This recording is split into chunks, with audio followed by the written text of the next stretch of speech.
માંડવીના ગોધરામાં ધોળા દિવસે તલવારના ઘા મારી ક્રૂરતાપૂર્વક હત્યા, પોલીસની કામગીરી સામે અનેક સવાલો। રાજ્યમાં સતત ગુનાખોરી અને હત્યાના કેસમાં વધારો થઈ રહ્યો છે, ત્યારે આજે વહેલી સવારે કચ્છના માંડવીના ગોધરામાં એક 25 વર્ષીય યુવતીની તલવારના ઘા મારી ક્રૂરતાપૂર્વક હત્યા કરવામાં આવી છે। ઘટનાની જાણ થતાં પોલીસ ટીમ ઘટના સ્થળે પહોંચી વધુ તપાસ હાથ ધરી છે। હાલમાં યુવતીના મૃતદેહને પોસ્ટમોર્ટમ માટે હોસ્પિટલ ખાતે મોકલવામાં આવ્યો છે।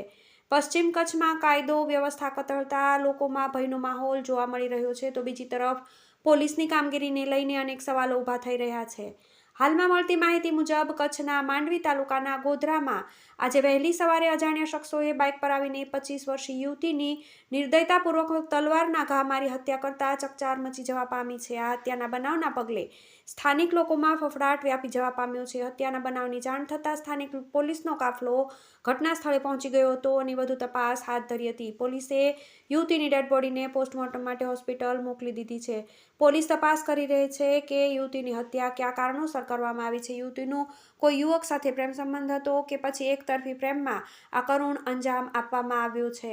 હત્યાનું કારણ હજુ જાણી શકાયું નથી। પોલીસે અજાણ્યા શખ્સો વિરુદ્ધ ગુનો નોંધી કાયદેસરની કાર્યવાહી હાથ ધરી છે, પરંતુ પોલીસ કામગીરી સામે અનેક સવાલો ઊભા થઈ રહ્યા છે। છેલ્લા કેટલાક સમયથી પશ્ચિમ કચ્છમાં કાયદો વ્યવસ્થા કથળતા લોકોમાં ભયનો માહોલ જોવા મળી રહ્યો છે। TV18 news Mandvi.